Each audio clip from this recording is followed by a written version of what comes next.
أعوذ بالله من الشيطان الرجيم بسم الله الرحمن الرحيم اقتربت الساعة وانشق القمر وإن يروا آية يعرضوا ويقولوا سحر مستمر وكذبوا واتبعوا أهواءهم وكل أمر مستقر ولقد جاءهم من الأنباء ما فيه مزدجر حكمة بالغة فما تغني النذر فتول عنهم يوم يدعو الداعي إلى شيء نكر خش عن أبصارهم يخرجون من الأجداث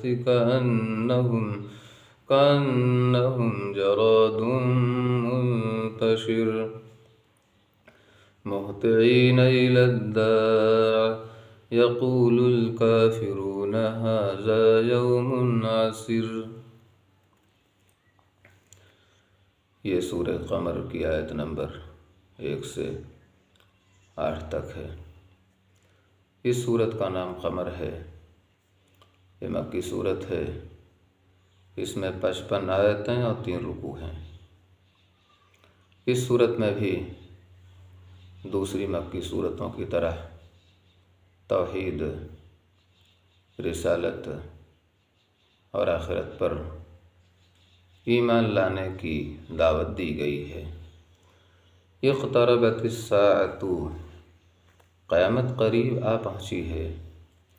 قرب قیامت کی قطعی اور یقینی نشانیوں میں سے حضرت محمد صلی اللہ علیہ وسلم کی بعثت ہے۔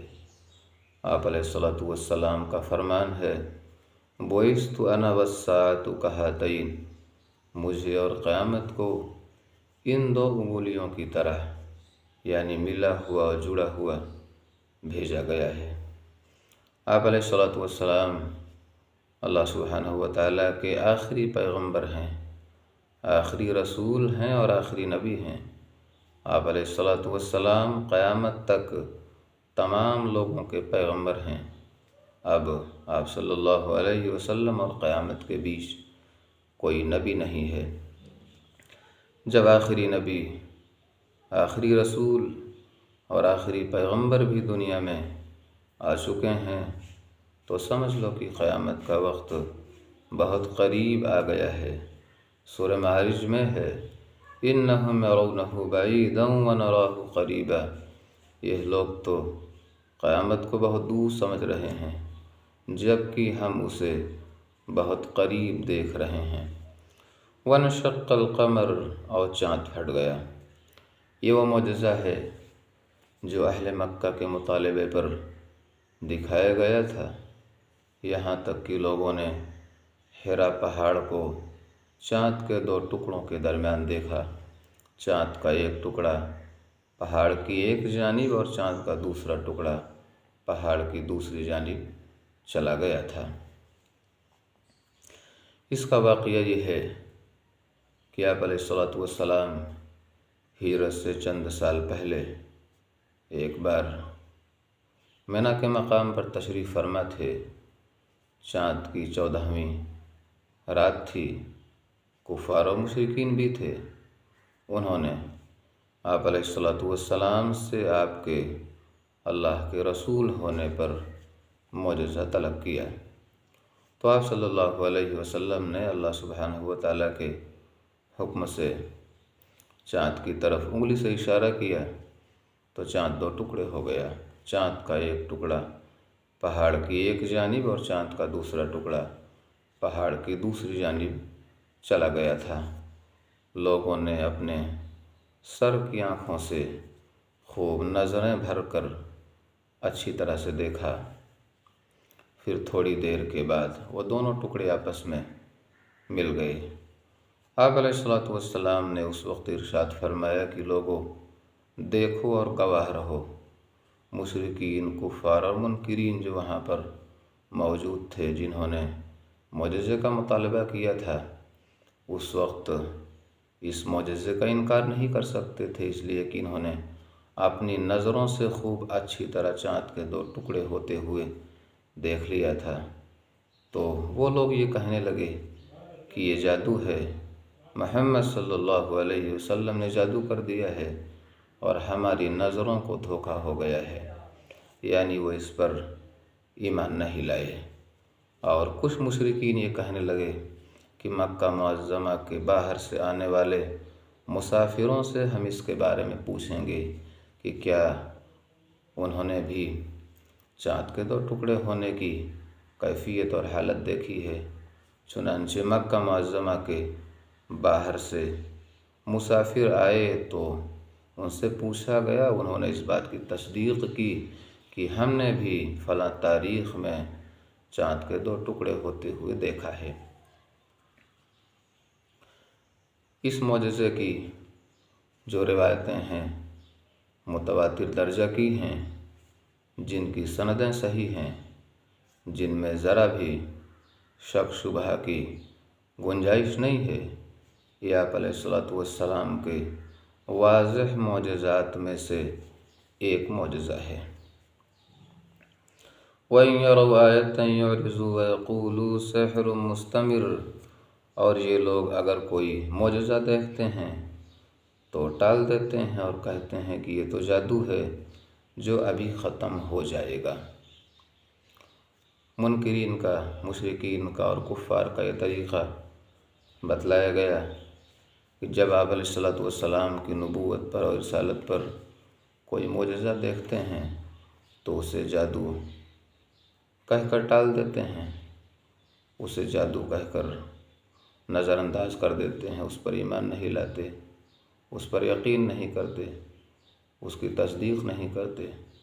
آپ علیہ الصلوۃ والسلام کی نبوت اور رسالت پر جو معجزہ بھی مشرکین اور منکرین دیکھتے ہیں اسے جادو کا بہانہ بنا کر ٹال دیا کرتے ہیں اور نظر انداز کر دیا کرتے ہیں، اس پر ایمان نہیں لاتے۔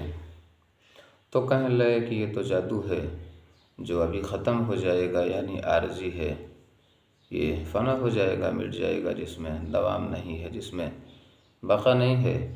اسی طرح یہ جادو ہے جو پہلے سے ہوتا ہوا چلا آیا ہے، یہ تو ایک سلسلہ ہے جو ہمیشہ سے جادو ہوتا چلا آیا ہے، تو مشرکین نے جادو کہہ کر اسے نظر انداز کر دیا اور ٹال دیا۔ وَكَذَّبُوا وَاتَّبَعُوا أَهْوَاءَهُمْ، اور انہوں نے جھٹلایا اور اپنی خواہش نفسانی کی پیروی کی۔ اس معجزے کا مشرکین اور منکرین اور کفار نے جو انکار کیا،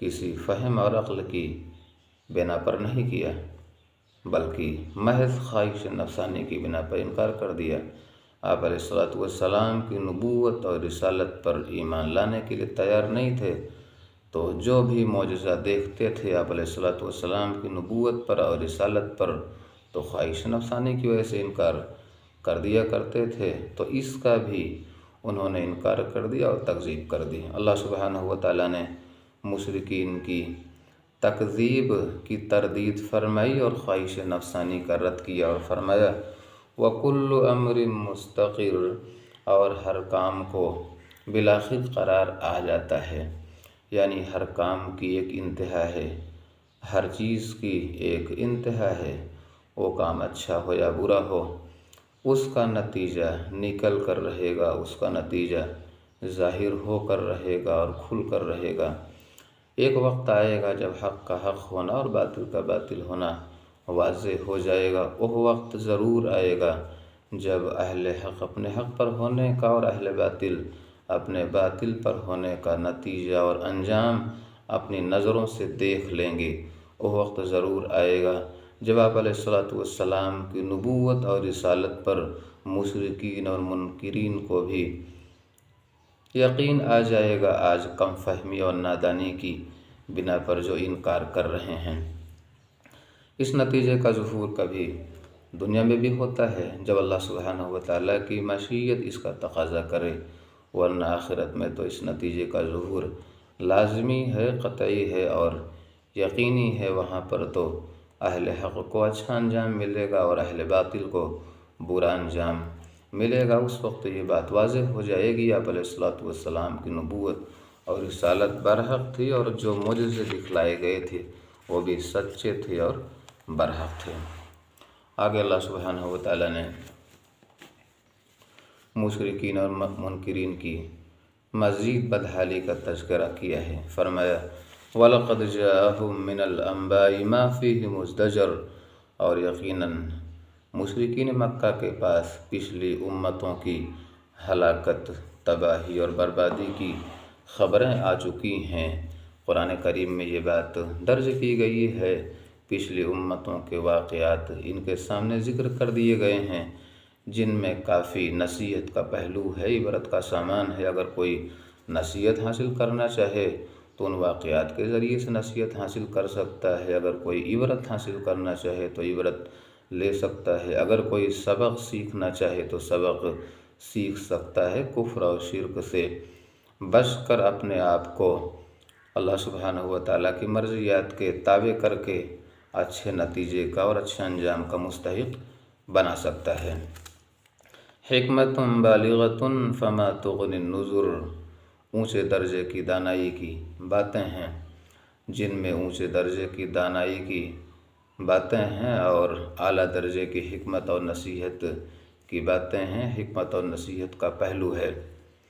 لیکن مشرکین کا اور منکرین کا اور کفار کا یہ حال ہے کہ اللہ سبحانہ و تعالیٰ کی باتیں سنتے ہیں تو ٹال دیتے ہیں، سنتے ہیں انسنی کر دیتے ہیں، ان کے قلوب پر مہر لگ گئی ہے اور ان کے دل سیاہ ہو چکے ہیں۔ اللہ اس کے رسول علیہ السلام کی باتیں انہیں اچھی نہیں لگتی، اپنے نتیجے سے بے فکر ہو چکے ہیں، جبکہ قرآن کریم میں جو واقعات انبیاء علیہ الصلوۃ والتسلیم کے ذکر کیے گئے اور ان کی امتوں کی ہلاکت اور تباہی کی جو خبریں دی گئی ہیں اور بربادی کی جو باتیں بتلائی گئی ہیں، یہ غافل دل کو جھنجھوڑ دینے والی ہیں اور دلوں کو بیدار کرنے والی ہیں، مردہ قلوب کو زندہ کرنے والی ہیں۔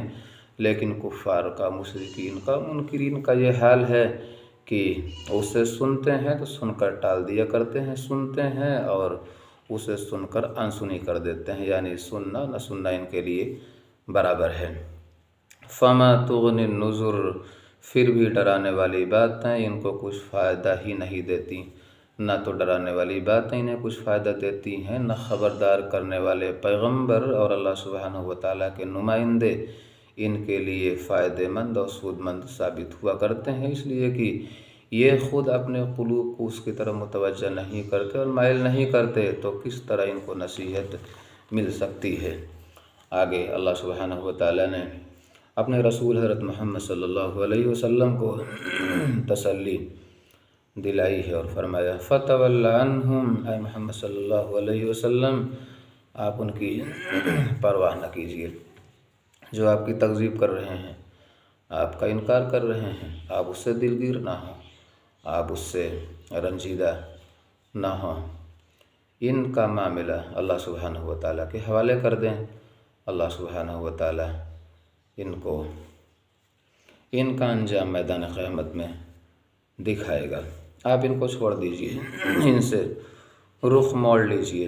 یوم یدعو الداعی الی شیء نکر، جس دن ایک بلانے والا ایک ناگوار چیز کی طرف بلائے گا، یعنی ایک فرشتہ سور پھونکے گا میدان محشر کے حساب و کتاب میں جمع ہونے کے لیے، موقف حساب میں تمام لوگوں کے اکٹھا ہونے کے لیے فرشتہ سور پھونکے گا، تو تمام لوگ میدان قیامت کے ہولناک مناظر کو، دہشت ناک مناظر کو اپنی نظروں سے دیکھ لیں گے۔ جب قیامت کا واقعہ ان کے سامنے آ جائے گا تو اس وقت انہیں یقین آ جائے گا کہ محمد صلی اللہ علیہ وسلم دنیا میں جو پیغام لے کر آئے تھے، اللہ سبحانہ و تعالیٰ کی جو تعلیمات لے کر آئے تھے اور ہمارے سامنے پیش کیا ہوا تھا، اس وقت ہمیں یقین نہیں آیا، لیکن آج ہمیں یقین آ گیا۔ اس وقت انکار کی گنجائش نہیں رہے گی، اس وقت ذرا بھی انکار کی گنجائش باقی نہیں رہے گی، تو اس وقت انہیں یقین آئے گا، لیکن اس وقت کا یقین کرنا ذرا بھی فائدہ مند اور سود مند ثابت نہیں ہوگا۔ اللہ سبحانہ و تعالیٰ نے یہاں پر دوبارہ سور پھونکے جانے کے تعلق سے بات کہی ہوئی ہے۔ فرمایا خش عن ابصارهم يخرجون من الاجداث كأنهم جراد منتشر مهطعين الى الداع، ان کی آنکھیں جھکی ہوئی ہوں گی مارے ذلت کے، رسوائی کے، ندامت کے، شرمندگی کے، خوف کے، ڈر کے اور دہشت کے۔ ان کی آنکھیں زمین کی طرف گڑی جا رہی ہوں گی اور جھکی جا رہی ہوں گی۔ تمام کے تمام لوگ اپنی قبروں سے نکل کر پکارنے والے کی پکار کی طرف سیدھا چل پڑیں گے اور دوڑ پڑیں گے۔ عالم برزخ سے تمام لوگ نکلیں گے۔